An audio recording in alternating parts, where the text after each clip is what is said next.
হ্যাঁ, বড় বৌদি বলুন। আমি সোমার মা বলছিলুম।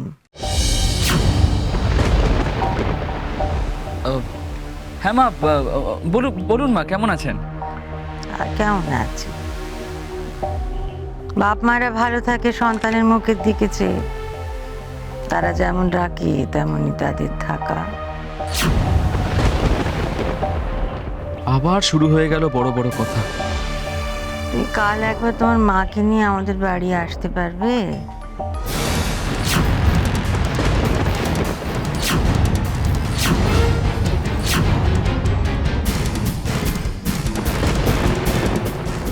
আমাকে আবার ডেকে পাঠাচ্ছে কেন?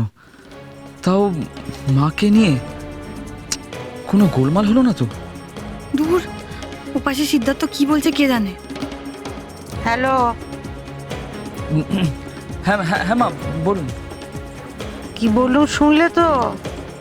কাল মাকে নিয়ে আমাদের বাড়িতে আসছো। কাল? আচ্ছা, বেশ। কিন্তু মা, বলছিলাম কেন? সেটা এলেই জানতে পারবে।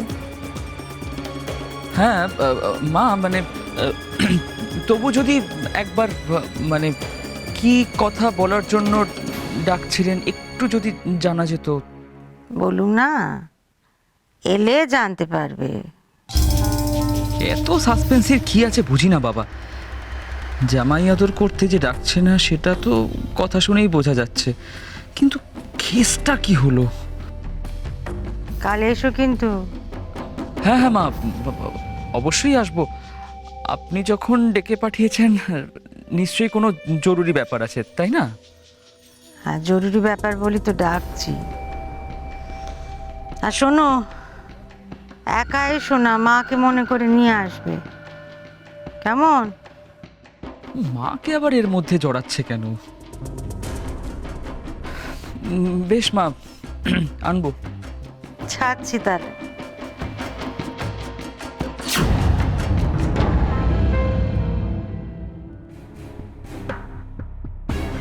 সিদ্ধার্থ কি আসতে রাজি হয়ে গেল? কিছুই তো বুঝতে পারছি না। মা, সিদ্ধার্থ কি বললো? বললো তো আসবে। মা, আপনি এটা নিয়ে আর ভাববেন না। করবো মা, আমি তো এমনি মেয়ের কালে যা বন্ধ দিয়েছি সে তো বিদ্যে ধরি। দেখো, শেষ পরীক্ষাটা যেন ফেল না দিয়ে বসে আবার, তাহলে কিন্তু বেথা সব মাথায় উঠবে। তুমি ওকে একটু দেখিয়ে বুঝিয়ে দিও, কেমন? আপনি চিন্তা করবেন না, আমি তো আছি। আমি সোমাকে ঠিক গাইড করে দেব।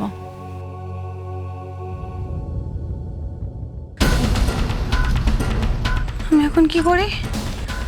হ্যাঁ, সিদ্ধার্থ যদি মায়ের কথা শুনে এই বাড়িতে চলে আসে কি হবে?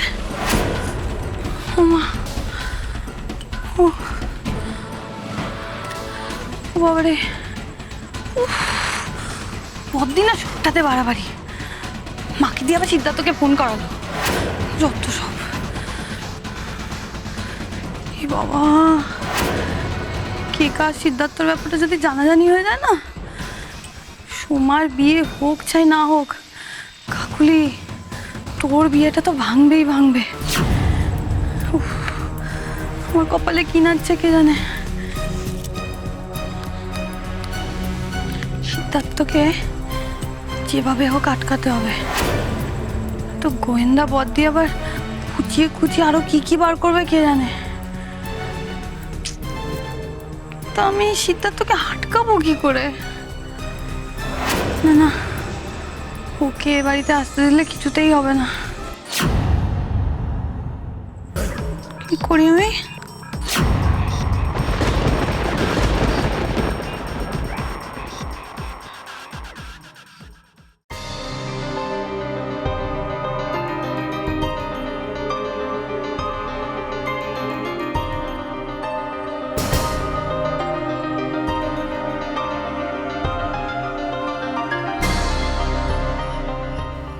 শশী,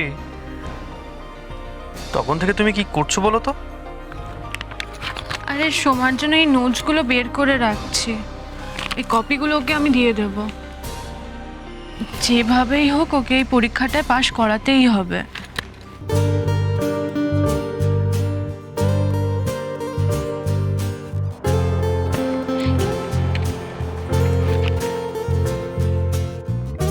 নিশিত, পাতাগুলো ধরো।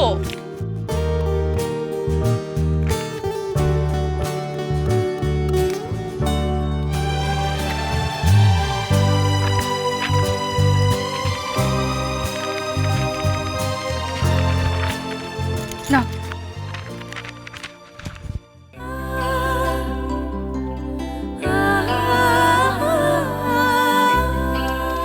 সারাক্ষণ শুধু সবার কথা ভেবে চলেছ, একটা বারের জন্য নিজের কথাটা ভেবেছো? তোমারও তো সামনে পরীক্ষা, তোমার কথাটা কে ভাববে শুনি? আমার চিন্তা করার জন্য একজন আছে। সে থাকতে আমার নিজের কথা ভাবতেই হয় না। সে যেমন সবচেয়ে ভালো বর, তেমনই সবচেয়ে ভালো ছেলে, আবার সবচেয়ে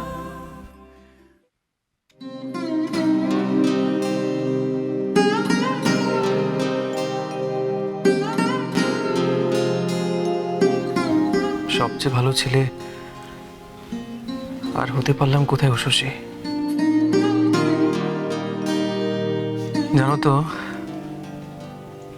মাকে ওই দলিলের ব্যাপারটা না বলায় মা মনে মনে খুব দুঃখ পেয়েছে। মাকে অনেক আগেই জানানো উচিত ছিল আমার।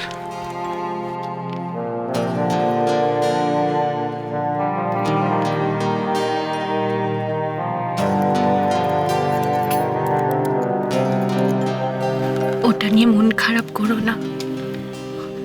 মা জানে তুমি তাকে ইচ্ছে করে কষ্ট দাওনি। তুমি যা করেছো সোমার মুখ চেয়ে করেছো।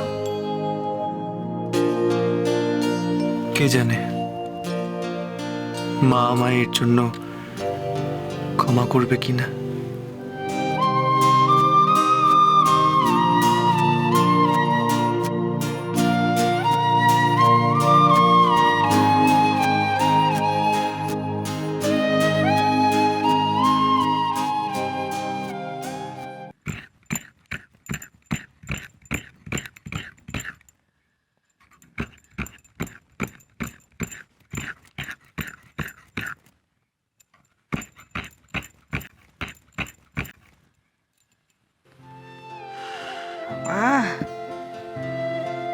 হাত দুটো ব্যথা হয়ে গেল।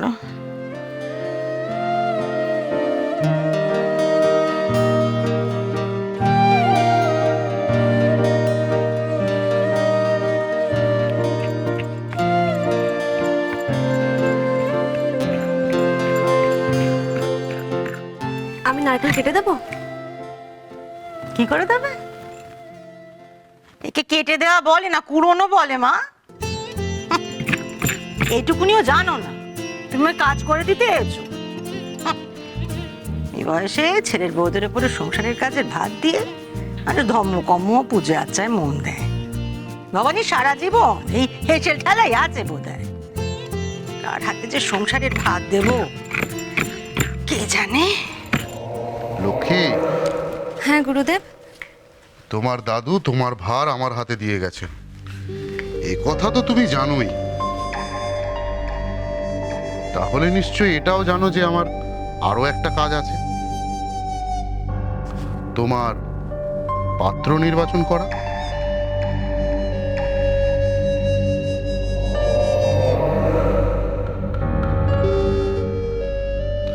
আহা, অত লজ্জা পাওয়ার কিছু নেই। তোমার যদি কাউকে পছন্দ থেকে থাকে নিঃসংকোচে সে কথা তুমি আমাকে জানাতে পারো। এই যে আজ বাদে কাল দেওয়ালের সঙ্গে তোমার বিয়ে, তার পছন্দ অপছন্দের কোনো খবর রাখো? এত কষ্ট করে এত নারকোল কুড়োচ্ছি কেন?